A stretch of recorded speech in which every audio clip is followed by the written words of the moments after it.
You collect scrap metal? And you think you understand my industry? The laughter hit the ballroom before Naomi Carter could answer. Crystal chandeliers shimmered above the $100 million gala like frozen stars, reflecting off polished marble floors and champagne towers taller than most people in the room. Men in tailored tuxedos smirked behind whiskey glasses. Women in glittering gowns exchanged amused glances. Somewhere near the jazz stage, someone actually clapped. Naomi stood motionless beside a silver serving tray, her dark curls tied neatly beneath a black waitress cap, one hand still wrapped around a fallen piece of metal no bigger than a car key. The tiny object had slipped from the pocket of a tech investor during dinner service, skidding across the marble floor until Naomi picked it up without thinking. "That's not stainless steel," she had said quietly a few seconds earlier. "It's nickel titanium composite. Heat-resistant too. Probably aerospace grade."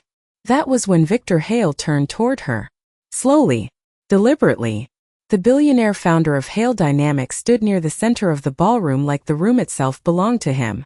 At 52, Victor carried the kind of presence that made conversation stop mid-sentence. His silver watch alone probably cost more than Naomi earned in a year serving tables at the Blackstone Grand Hotel. He stared at her now with narrowed blue eyes, one hand resting casually inside his tailored charcoal jacket. Then came the laugh. Sharp. Dismissive.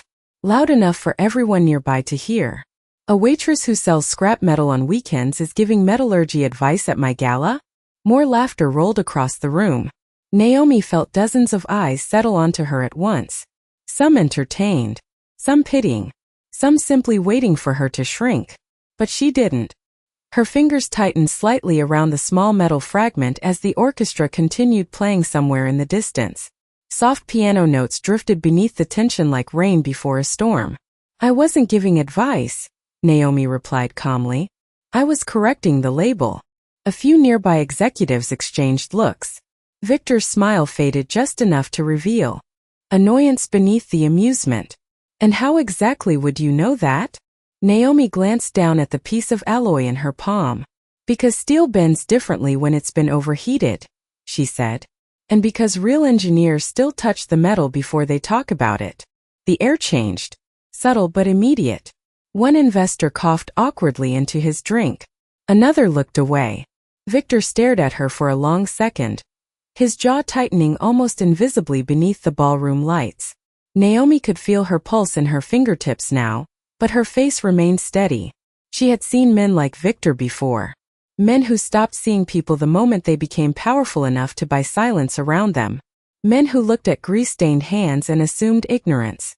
Victor stepped closer, polished shoes clicking softly against marble. "Careful," he said with a thin smile. "Confidence can sound a lot like arrogance when it comes from the wrong person." Naomi swallowed once. Not from fear. From restraint. Around them, servers slowed their movements. Investors leaned subtly closer.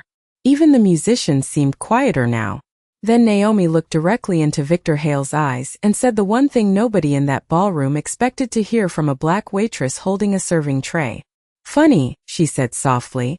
"That's exactly what people said before they laughed at every company that changed the world." Silence. Real silence this time. The kind that arrives right before something important breaks. Nobody spoke for almost 3 full seconds. In a ballroom filled with people who negotiated billion-dollar mergers without blinking, the silence felt heavier than the marble beneath their feet. Victor Hale stared at Naomi Carter as though he could not decide whether she was brave or reckless. Around them, the orchestra awkwardly continued playing soft jazz, but the music sounded distant now, swallowed by the tension spreading across the room.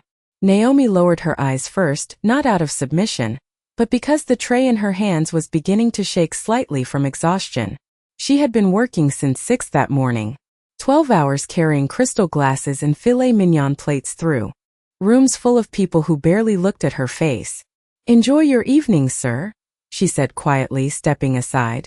A few guests exchanged surprised glances as she walked away instead of arguing further. Victor watched her disappear into the crowd of servers dressed in black and white uniforms, but something about the conversation refused to leave him alone. The confidence in her voice had not sounded rehearsed. It sounded lived in. Near the champagne tower, one of the younger executives laughed under his breath.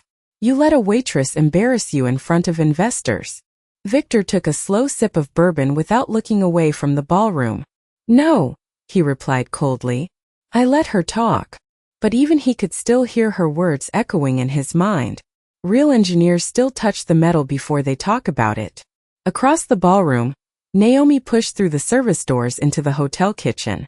The second the heavy doors swung shut behind her, the glittering luxury vanished. Steam hissed from industrial sinks. Plates crashed into metal bins. The smell of garlic butter and dish soap filled the air. Nobody here cared about million-dollar watches or investor reputations. Naomi, table 12 needs refills, shouted her manager, Denise, without looking up from a clipboard. Naomi nodded quickly and set down her tray. One of the cooks leaned closer with a grin. Girl, what did you say out there? Half the ballroom looked like they forgot how to breathe. Naomi gave a tired smile but did not answer. Instead, she reached into the pocket of her apron and pulled out the small piece of alloy from earlier. Under the harsh fluorescent kitchen lights, the metal reflected blue-gray streaks across her fingers. Burn marks. Heat fatigue. Cheap manufacturing shortcuts hidden beneath expensive branding. She rubbed her thumb slowly across the surface. You still collecting junk after work? Another server joked while stacking wine glasses. That junk pays my grandfather's medical bills, Naomi replied softly. The joking stopped immediately. A few minutes later, during her break, Naomi stepped outside through the rear employee exit into the cold Chicago night. Snow drifted softly past the alley lights, settling on dumpsters and delivery trucks. She pulled her coat tighter and sat on an overturned milk crate near the loading dock. Her phone buzzed. Grandpa Walter. Naomi answered instantly. Hey, Grandpa. Walter Carter's warm voice crackled through the speaker. How is the fancy people party? Naomi smiled despite herself. Exactly what you think. Anybody finally realize you are smarter than all of them? Naomi glanced down at the piece of metal in her hand. Upstairs, beyond the glowing hotel windows, Victor Hale was probably already forgetting she existed.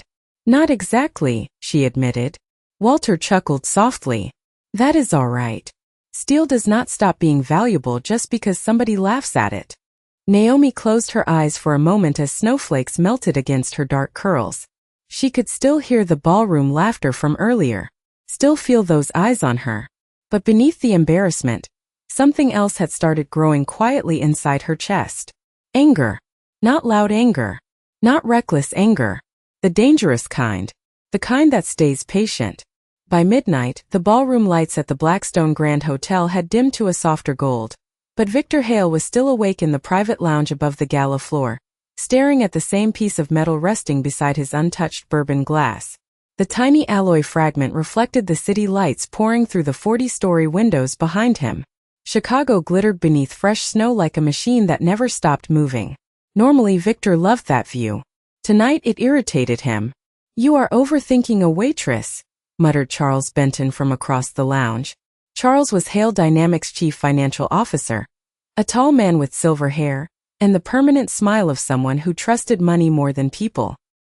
He loosened his tie and leaned back into the leather couch. She got lucky with a guess. Victor did not answer immediately. Instead, he picked up the alloy piece again between his fingers. The surface scratches bothered him, tiny imperfections hidden beneath polished coating. Naomi had noticed them in less than 2 seconds. That should not have been possible. It was not a guess, Victor finally said quietly. Charles scoffed. Victor, come on. She carries appetizers for a living. Victor turned slowly toward the skyline again. Somewhere below those towers and frozen streets, the waitress with grease under her fingernails was probably riding a late-night bus home. Yet her words kept replaying in his head louder than every investor speech he had heard that evening. Real engineers still touch the metal before they talk about it. Victor suddenly stood, buttoning his jacket. Run a background check. Charles blinked. On who? Naomi Carter. Down on the south side, Naomi pushed open the rusted gate to Carter Salvage Yard just after 1 in the morning.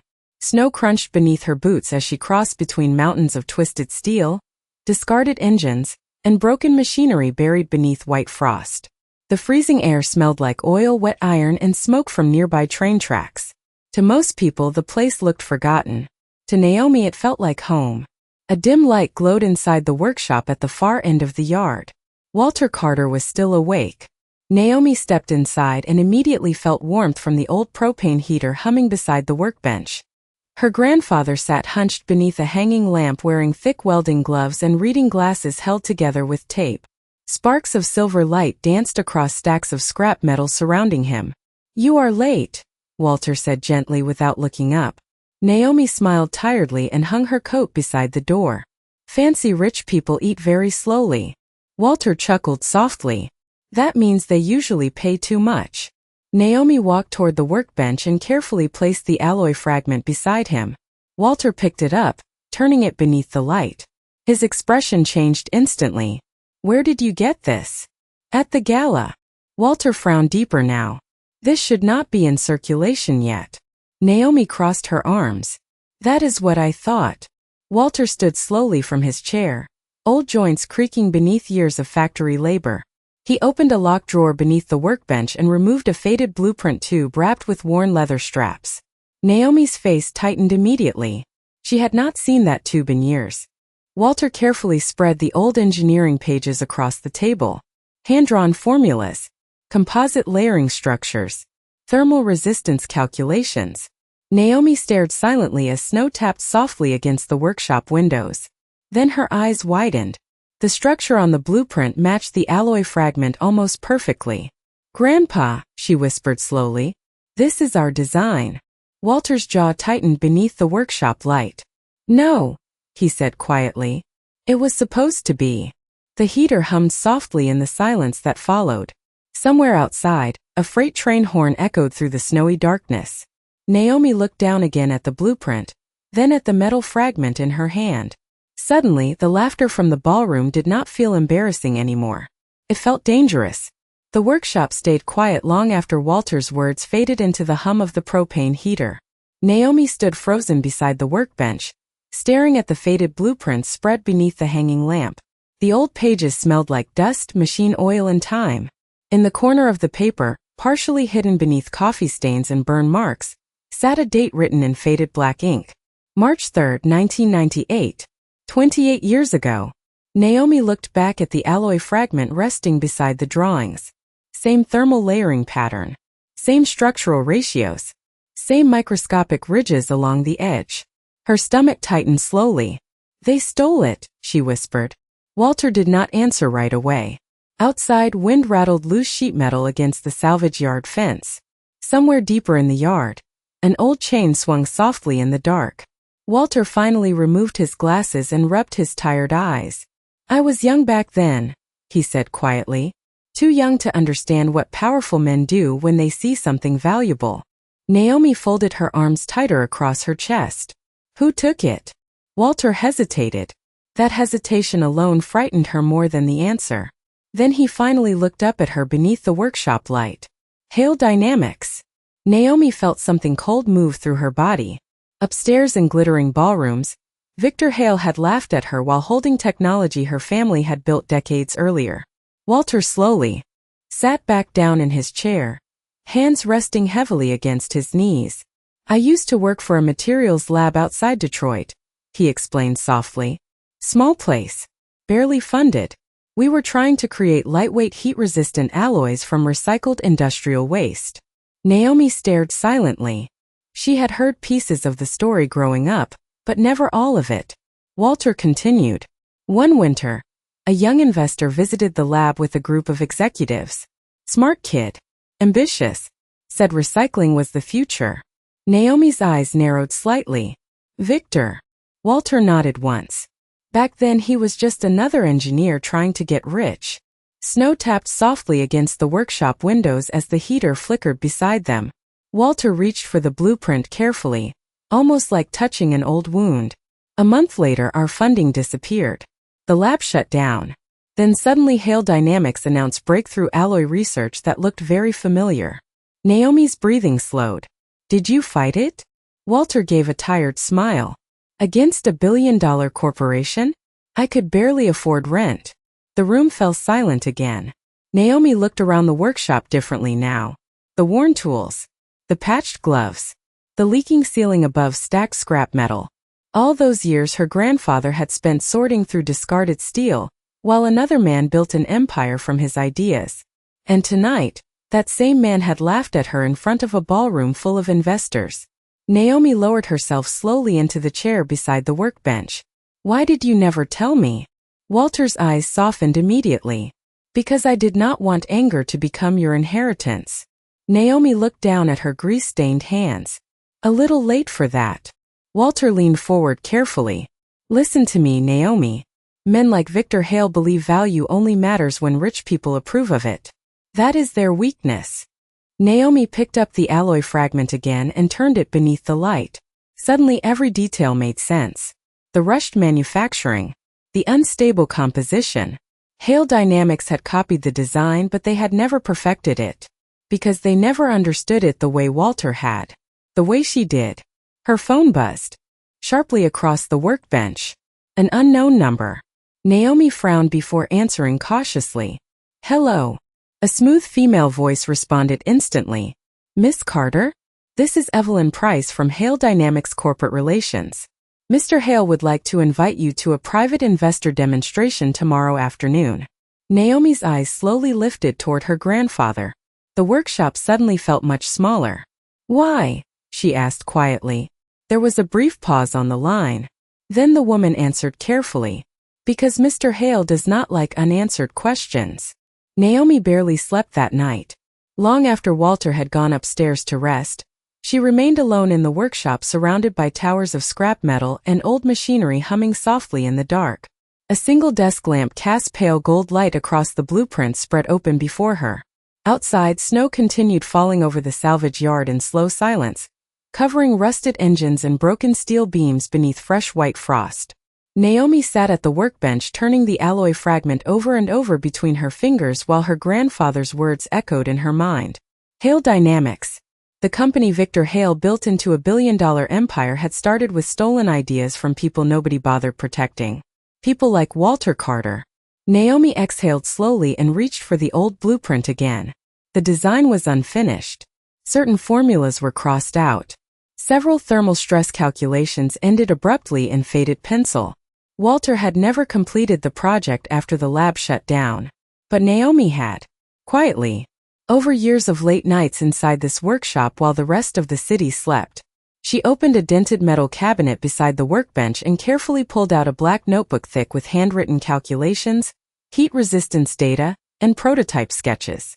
Her life's work hidden between pages stained with grease and welding dust. Naomi flipped to the final section and stared at the latest numbers. The efficiency rate still seemed impossible even to her. 42% lighter than standard aerospace alloy. 30% cheaper to produce using recycled industrial metal. If the formula worked at scale, it could change manufacturing across the country, which was exactly why people like Victor Hale would never willingly let someone like her own it. Her phone buzzed again on the table. Another message from Evelyn Price. "Tomorrow, 1 p.m. Hale Dynamics Innovation Center. Formal attire requested." Naomi almost laughed at the last sentence. Formal attire. She glanced down at her oil-stained hoodie and welding gloves. Across the workshop, the old heater crackled softly. Suddenly Walter's voice drifted from the staircase above. "You are still awake?" Naomi looked up as her grandfather slowly descended the stairs wrapped in a gray thermal robe. "Could not sleep," she admitted. Walter studied her face carefully before walking closer to the workbench. His eyes landed on the notebook immediately. "You are thinking about showing him." Naomi hesitated. "Maybe." Walter remained quiet for a moment. Then he pulled up the second chair and sat beside her beneath the dim light. "Victor Hale has spent 30 years surrounded by people who tell him he is the smartest man in every room," Walter said softly. "Men like that stop listening. Until somebody forces them to." Naomi stared ahead at the scattered blueprints. What if he tries to take it again? Walter smiled faintly. Then this time he will have to do it while looking you in the eye. The heater hummed between them. Naomi lowered her gaze to the alloy fragment resting beside her notebook. Suddenly, she remembered the way the ballroom had gone silent after she challenged Victor. Not because she embarrassed him. Because for a brief moment people realized she knew something they did not. Her jaw tightened slowly with resolve. I am going tomorrow, she said. Walter nodded once, unsurprised. I figured. Naomi finally closed the notebook and slipped it carefully into her backpack. Outside, dawn had started creeping faintly across the snowy salvage yard, turning the mountains of scrap silver beneath the early morning sky. Walter stood slowly, joints stiff with age, then rested one rough hand gently against her shoulder. Remember something, he said quietly. Powerful people are not dangerous because they are smarter. They are dangerous because everybody gets afraid to challenge them. Naomi looked up at him. Walter gave a tired smile. Do not shrink tomorrow just because the room is expensive. The next afternoon, Naomi stepped off the city bus 3 blocks from Hale Dynamics headquarters carrying her worn backpack against her shoulder, while icy wind whipped through downtown Chicago. Towering glass buildings rose around her like mirrors reflecting a world built for people richer than she would probably ever be. Across the street, the Hale Dynamics Innovation Center stretched 20 stories into the gray winter sky, its silver logo gleaming above revolving glass doors. Naomi stood still for a moment staring at the building. Then she tightened her grip on the backpack holding her grandfather's blueprints and walked forward. The lobby of Hale Dynamics smelled like polished stone, expensive coffee, and quiet power. Naomi stepped through the revolving glass doors with snow melting along the edges of her worn boots, while businessmen in tailored coats moved around her carrying tablets and leather briefcases. Nobody looked at her for more than a second. A black woman with a faded backpack did not belong in buildings like this. At least that was what their eyes seemed to say. Above her, a massive silver sculpture twisted through the center atrium like flowing metal frozen midair. The company logo gleamed beneath bright white lights. Progress through innovation. Naomi stared at the words as elevators hummed across the towering glass walls around her. Innovation. Her grandfather's stolen dream turned into a slogan. Miss Carter. Naomi turned as a sharply dressed woman approached with an electronic tablet pressed against her chest. Evelyn Price looked exactly like someone who survived corporate boardrooms by never blinking first. Blonde hair pulled tight. Gray blazer without a wrinkle. Calm smile that never fully reached her eyes. This way, please, Evelyn said politely. Naomi followed her across the lobby floor, each step echoing softly against polished marble. Employees glanced up from workstations as they passed. Some curious, some confused. One older engineer actually frowned at Naomi's backpack, like it offended him personally. They entered a private elevator requiring fingerprint access before the doors closed quietly around them. Mr. Hale does not usually invite outside guests into the innovation division, Evelyn said during the ride upward. Naomi kept her eyes forward. I am not a guest. Evelyn studied her reflection in the elevator glass for a brief second but said nothing else. The doors opened onto the 19th floor. Naomi stepped into a space so clean and bright it barely looked real. Glass laboratories stretched across the entire level beneath cold white lighting. Engineers in silver lab coats moved between advanced machinery worth millions of dollars. Giant digital screens displayed rotating alloy structures and thermal testing simulations. Somewhere nearby, machinery hummed with mechanical precision. Naomi felt underdressed instantly in her thrift store coat and weathered boots. But she did not lower her head. At the far end of the room, Victor Hale stood beside a conference table overlooking the Chicago skyline. His charcoal suit looked flawless beneath the afternoon light pouring through floor-to-ceiling windows. Several executives surrounded him, including Charles Benton, whose expression tightened the moment he saw Naomi enter. Victor turned slowly toward her. His face revealed almost nothing. Miss Carter, he said evenly. Naomi stopped a few feet away. Mr. Hale. The executives exchanged subtle glances at the lack of intimidation in her voice. Victor motioned toward the conference table where several alloy samples rested beneath glass display cases. You claimed last night that you understood materials engineering. Naomi glanced briefly at the samples. I said your label was wrong. Charles let out a short laugh. Still confident, I see. Naomi ignored him completely. Victor noticed that. His eyes narrowed slightly with interest rather than anger this time. Tell me something, he said calmly. Why does a waitress know aerospace composites? Naomi looked directly at him. Why does a billionaire pretend he invented them? The room froze. Nobody moved. One engineer nearly dropped the tablet in his hands. Charles straightened. Immediately. That is enough. But Victor raised one hand slowly, silencing him without looking away from Naomi. The skyline behind him glowed silver beneath thick winter clouds. Interesting accusation, Victor said softly. Naomi stepped closer to the display table now. Her pulse hammered inside her chest, but her face remained steady. She pointed toward one of the alloy samples beneath the glass. That thermal layering pattern came from recycled industrial nickel composites tested in Detroit labs during the late 1990s. Several engineers looked at each other immediately. Naomi continued. But the formula is incomplete. That is why your newest aerospace contracts are failing heat tolerance benchmarks. Charles's face lost color. Victor said nothing. Naomi slowly unzipped her backpack and removed her black notebook. The worn cover looked almost embarrassing against the luxury surrounding her. But when she placed it on the polished conference table, the sound echoed sharply through the silent room. You want answers? She said quietly. Then stop pretending I am just a waitress. The silence inside the conference room stretched so long that Naomi could hear the faint vibration of heating vents behind the laboratory walls. Nobody reached for a chair. Nobody touched the alloy samples anymore. Every eye in the room stayed fixed on the worn black notebook resting in the center of the polished table like it did not belong there, and somehow controlled the entire room anyway.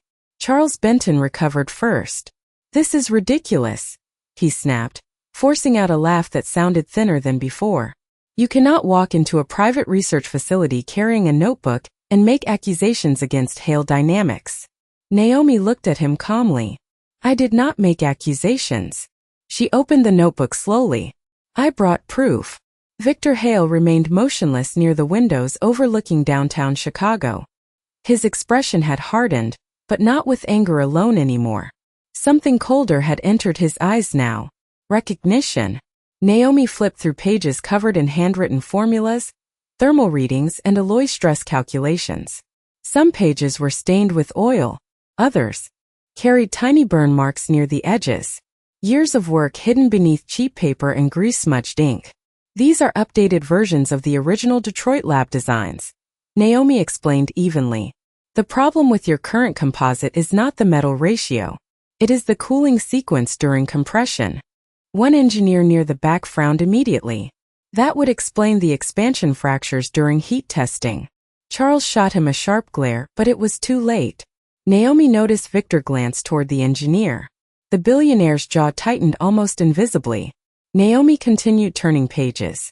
You are cooling the alloy at 200 degrees too quickly. It weakens the internal grain structure. Another engineer stepped closer now despite himself. Wait, he murmured softly while studying her notes. These calculations are more advanced than ours. Charles slammed his hand flat against the conference table hard enough to rattle the glass display cases. Enough. The room froze again. Charles looked directly at Naomi now, his voice carefully controlled. You expect us to believe a waitress solved a problem our engineering division has spent years trying to fix? Naomi met his stare without blinking. No, she said quietly. I expect you to believe the people you ignored were smarter than you assumed. Victor finally moved then. Slowly, deliberately, he walked toward the conference table, expensive shoes silent against the polished floor.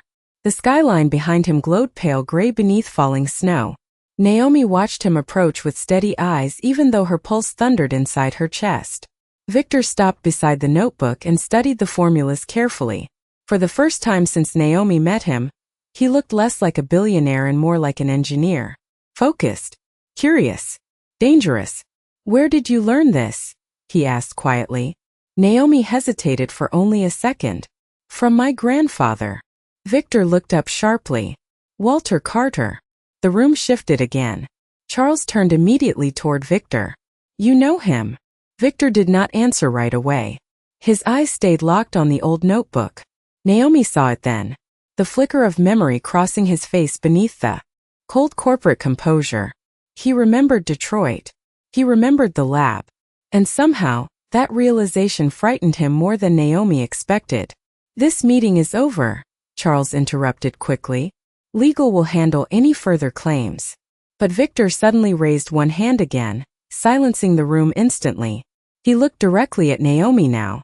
"Show me the final formula." Charles stared at him in disbelief.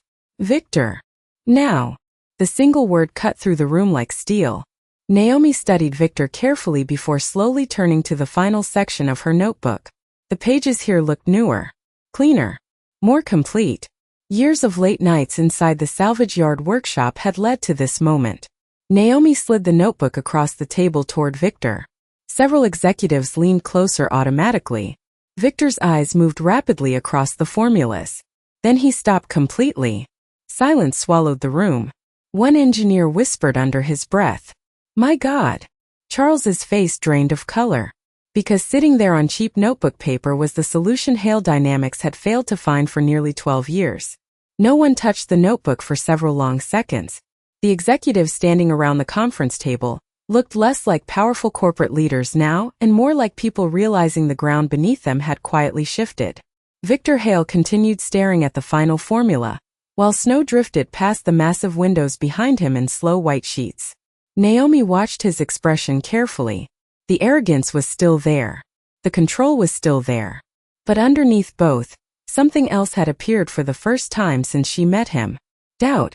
"This is impossible," Charles Benton said finally, though his voice no longer sounded certain. He stepped closer to the notebook, adjusting his glasses while scanning the equations with visible tension. These cooling ratios would destabilize the molecular structure. Naomi folded her arms calmly. "Only if you use virgin nickel composites." Charles looked up sharply. Naomi reached into her backpack again and carefully removed a small sealed metal sample wrapped in cloth. She placed it onto the conference table beside the notebook. "Recycled industrial alloy behaves differently under pressure," she explained. "Most companies never figured that out because they treated recycled metal like cheap material instead of adaptive material." One engineer immediately picked up the sample beneath the bright laboratory lights. His eyes widened after only a few seconds. "The density is incredible." Another engineer whispered quietly, "And the heat resistance numbers." Charles cut him off immediately. Enough. But the room no longer belonged to him. Naomi could feel it happening. The shift Walter warned her about. People were no longer looking at her clothes or her job title. They were looking at her mind. Victor slowly closed the notebook and turned toward the giant digital display mounted against the laboratory wall. A rotating three-dimensional model of Hale Dynamics' current alloy system spun silently beneath glowing white light. "Run a simulation," Victor ordered without raising his voice. Several engineers froze. Charles stepped forward immediately. "Victor, we cannot seriously be testing unverified. Run it." This time the command landed harder. The nearest engineer hurried toward the control station while nervous silence filled the laboratory. Naomi stood perfectly still as lines of code and thermal graphs flickered across the enormous display screen. Victor remained beside the table, one hand resting lightly against the closed notebook. He had not let go of it yet. Minutes passed. The simulation loaded slowly while executives exchanged uneasy whispers around the room. Then suddenly the screen changed. Thermal stress percentages dropped sharply. Structural stability climbed higher and higher across the graph. One engineer actually stood up from his chair in disbelief. "That cannot be right." Another reran the numbers manually. Same result. 42% efficiency improvement. Exactly as Naomi predicted. Silence swallowed the laboratory again. Deep silence. The dangerous kind. Charles stared at the screen with visible panic creeping beneath his corporate calm. "This data has to be manipulated," he said quickly. "There is no way she solved a problem our division spent 12 years. Victor turned toward him slowly. 12 years, he repeated quietly. Charles stopped speaking. Victor's eyes narrowed now, not at Naomi, but at his own executives. "Funny thing about intelligence," Victor said softly while looking back at the thermographs. "Sometimes it speaks very quietly." Naomi felt her heartbeat hammering against her ribs, but she refused to show it. Across the room, the younger engineers were staring at her with open admiration now. Not because she embarrassed a billionaire. Because she proved something none of them expected. The waitress carrying a worn backpack knew more than the men running the company. Victor finally looked directly at Naomi again. The cold dismissal from the ballroom was gone now. replaced by something heavier. Respect mixed with regret. Who else has seen this formula? He asked carefully. Naomi answered without hesitation. Nobody who mattered. The words landed harder than she intended. Victor absorbed them in silence. Then one of the senior engineers cleared his throat nervously. Sir, he said to Victor, eyes still fixed on the simulation results. If this alloy works in real production. He did not finish the sentence because everyone in the room already understood. Aerospace contracts. Military applications. Billions of dollars. Hale Dynamics had just been handed the future by a woman they would not have allowed past the lobby 2 hours earlier. Naomi looked around the silent laboratory one last time. Then she said the thing nobody there was prepared to hear. My grandfather built the foundation for this company, she said quietly. And all these years later, you still never learned how to recognize value unless it arrived wearing an expensive suit. 3 days later, reporters lined the entrance of Hale Dynamics before sunrise while camera flashes bounced across black SUVs and frozen sidewalks outside the downtown headquarters. News about the mysterious waitress who solved a billion-dollar engineering failure had spread across every business network in Chicago almost overnight. Inside the 23rd floor executive boardroom, investors filled leather chairs beneath towering windows overlooking the icy city skyline. Nobody laughed when Naomi Carter entered this room. Not a single person. She walked calmly past rows of executives wearing the same dark coat and worn boots she had arrived in before, her black notebook tucked beneath one arm. The difference now was the silence following her. Respect had a sound too. Victor Hale stood near the head of the conference table waiting beside a stack of finalized legal contracts, embossed with the Hale Dynamics seal. His expression looked different this morning. Less polished. Less untouchable. For the first time in decades, he looked like a man carrying the weight of memory instead of power. Naomi noticed immediately that Charles Benton was missing from the room. Victor followed her eyes briefly. He resigned this morning, Victor said quietly.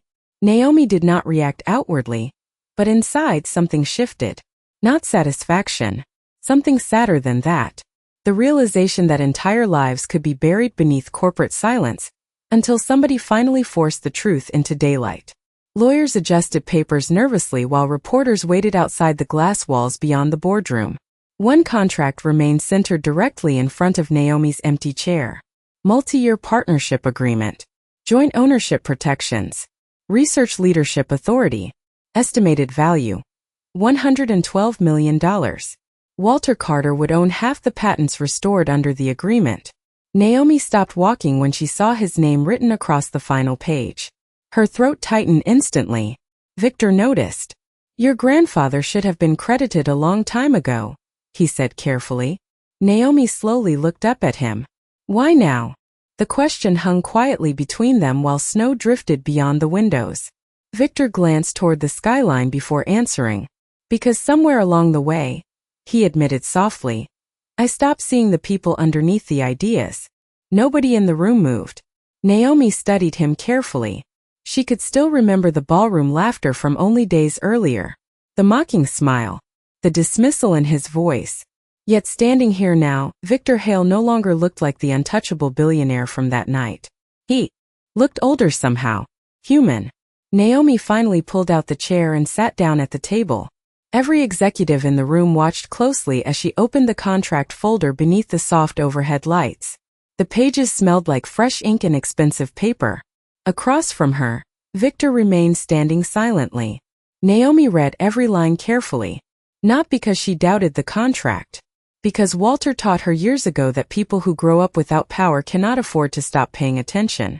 When she finally reached the signature page, the room became completely still. Naomi picked up the silver fountain pen resting beside the documents.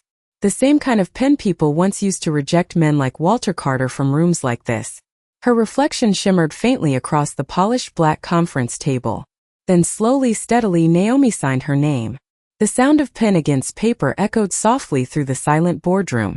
Nobody breathed. Nobody interrupted. Somewhere outside the glass walls, camera shutters exploded like distant rain. Naomi placed the pen down carefully beside the contract and leaned back in her chair. Victor looked at the signature for several long seconds before speaking. Why did you come back? He asked quietly. After the gala. After the way I treated you. Naomi glanced toward the snowy skyline stretching across Chicago. Then she answered with calm honesty. Because people threw away my grandfather's work for 30 years, she said softly. And I was tired of watching valuable things get ignored just because they arrived covered in dust. Victor lowered his eyes briefly. Naomi stood slowly from the table and closed her notebook beneath one arm. As executives rose around her, Victor suddenly spoke again. Miss Carter. Naomi paused. Victor looked directly at her now, without arrogance, without performance, without the protective distance money usually gave him. Would your grandfather ever allow me to visit the salvage yard? Naomi studied him for a long moment. Then, for the first time since entering Hale Dynamics, she smiled faintly. Maybe, she said quietly, if you are willing to touch the metal this time.